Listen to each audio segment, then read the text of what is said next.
श्री गणेशाय नमः। श्री गोपीजनवल्लभाय नमः।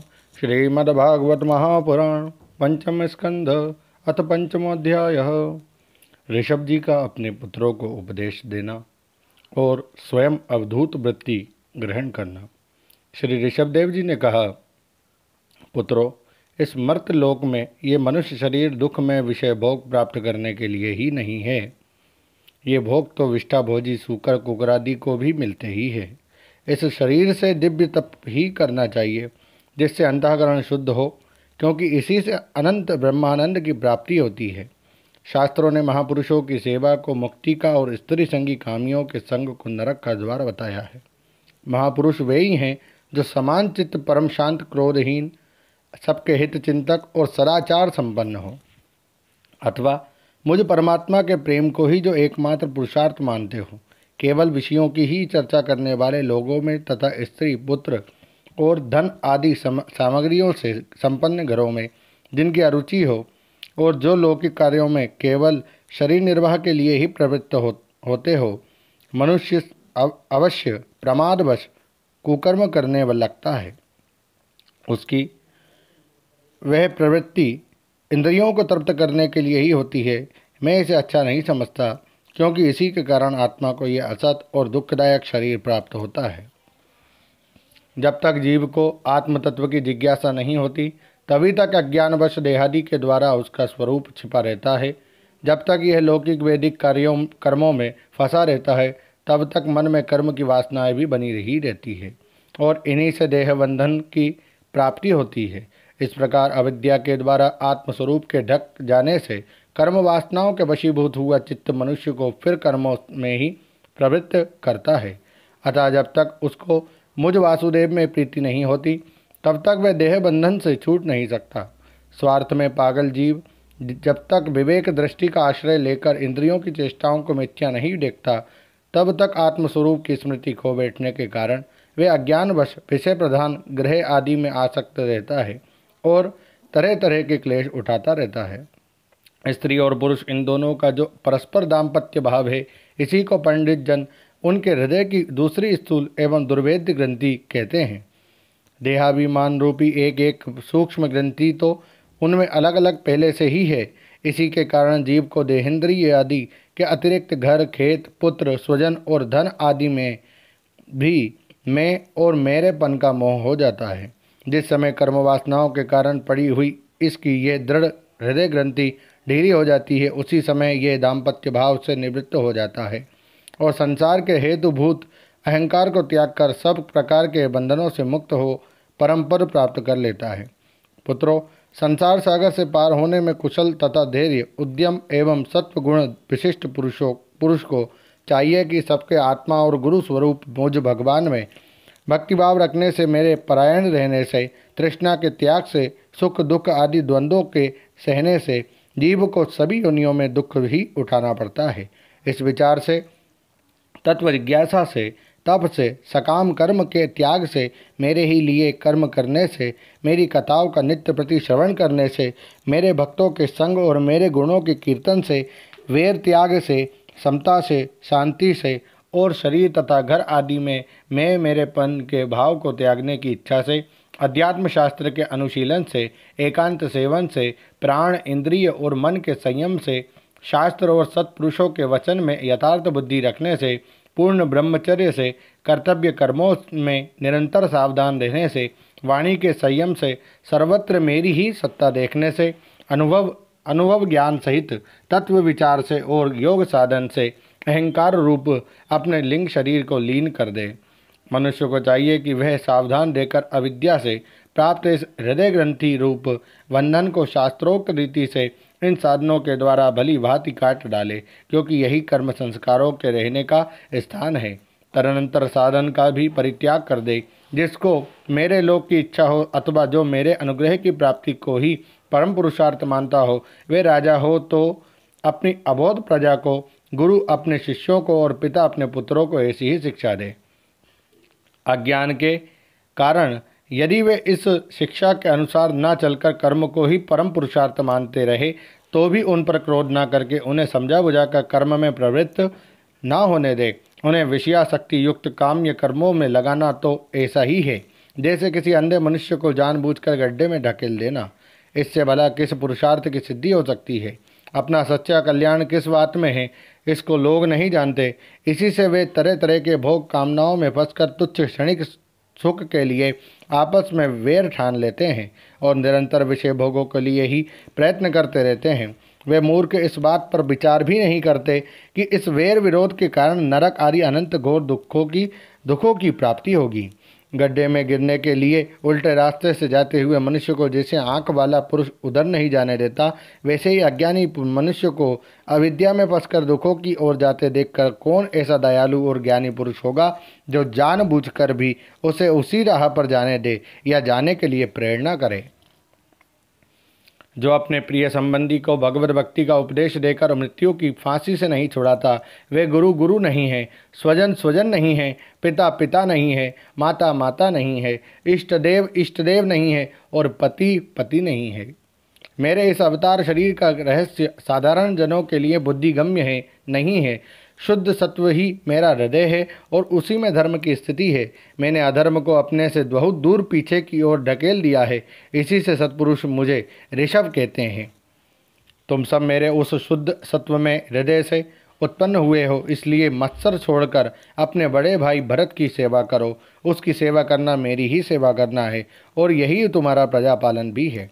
अन्य सब भूतों की अपेक्षा वृक्ष अत्यंत श्रेष्ठ है, उनसे चलने वाले जीव श्रेष्ठ है और उनमें भी कीटादि की अपेक्षा ज्ञान युक्त पशु आदि श्रेष्ठ है।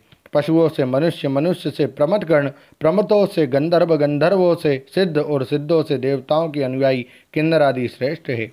उनसे असुर, असुरों से देवता और देवताओं से भी इंद्र श्रेष्ठ है। इंद्र से भी ब्रह्मा जी के पुत्र दक्षादि प्रजापति श्रेष्ठ है। ब्रह्मा जी के पुत्रों में रुद्र सबसे श्रेष्ठ हैं।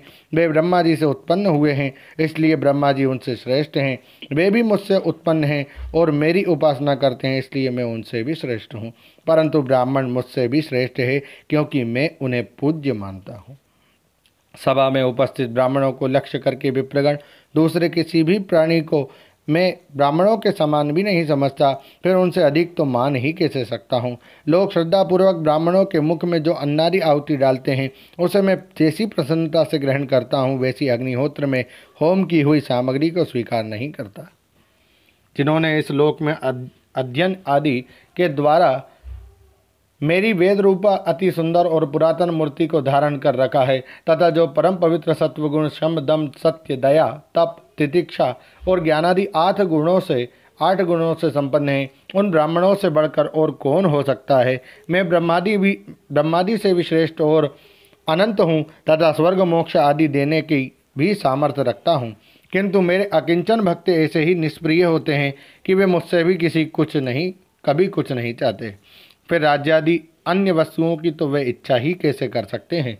पुत्रों, तुम संपूर्ण चराचर भूतों को मेरा ही शरीर समझकर शुद्ध बुद्धि से पद पद पर उनकी सेवा करो, यही मेरी सच्ची पूजा है। मन वचन दृष्टि तथा अन्य इंद्रियों की चेष्टाओं का साक्षात फल मेरा इस प्रकार का पूजन ही है। इसके बिना मनुष्य अपने को महामोह में कालपाश से छुड़ा नहीं सकता। श्री सुखदेव जी कहते हैं, राजन, ऋषभ देव जी के पुत्र यद्यपि स्वयं ही सब प्रकार सुशिक्षित थे, तो भी लोगों को शिक्षा देने के उद्देश्य से महाप्रभावशाली परम सुहृद भगवान ऋषभ ने उन्हें इस प्रकार उपदेश दिया। ऋषभ देव जी के 100 पुत्रों में भरत सबसे बड़े थे। वे भगवान के परम भक्त और भगवत भक्तों के परायण थे। ऋषभ देव जी ने पृथ्वी का पालन करने के लिए उन्हें राजगद्दी पर बैठा दिया और स्वयं उपशमशील निवृत्ति परायण महामुनियों की भक्ति, ज्ञान और वैराग्य रूप परमहंसोचित धर्मों की शिक्षा देने के लिए बिल्कुल विरक्त हो गए। केवल शरीर मात्र का परिग्रह रखा और सब कुछ घर पर रहते ही छोड़ दिया। अब वे वस्त्रों का भी त्याग करके सर्वथा दिगंबर हो गए। उस समय उनके बाल बिखरे हुए थे, उन्मत्त सा वेश था। इस स्थिति में वे आहवनीय अग्निहोत्र की अग्नियों को अपने में ही लीन करके सन्यासी हो गए और ब्रह्मावर्त देश से बाहर निकल गए। वे सर्वथा मौन हो गए, कोई बात करना चाहता तो बोलते नहीं थे। जड़, अंधे, बहरे, गूंगे, पिशाच और पागलों की सी चेष्टा करते हुए वे अवधूत बने जहाँ तहाँ विचरने लगे। कभी नगरों और गाँवों में चले जाते तो कभी खानों, किसानों की बस्तियों, बगीचों, पहाड़ी गाँवों, सेना की छावनियों, गौशालाओं, अहीरों की बस्तियों और यात्रियों के टिकने के स्थानों में रहते। कभी पहाड़ों, जंगलों और आश्रम आदि में विचरते। वे किसी भी रास्ते से निकलते तो जिस प्रकार वन में विचरने वाले हाथी को मक्खियाँ सताती है, उसी प्रकार मूर्ख और दुष्ट लोग उनके पीछे हो जाते और उन्हें तंग करते। कोई धमकी देते, कोई मारते, कोई पेशाब कर देते, कोई थूक देते, कोई ढेला मारते, कोई विष्ठा, कोई धूल फेंकते और कोई अधोवायु छोड़ते और कोई खोटी खरी सुनाकर उनका तिरस्कार करते। किंतु वे इन सब बातों पर भी जरा भी ध्यान नहीं देते। इसका कारण यह था कि भ्रम से सत्य कहे जाने वाले इस मिथ्या शरीर से उनकी अहमता ममता तनिक भी नहीं रही थी। वे कार्य कारण रूप संपूर्ण प्रपंच के साक्षी होकर अपने परमात्म स्वरूप में ही स्थित थे। इसलिए अखंड चित्त वृत्ति से अकेले ही पृथ्वी पर विचरते रहते थे।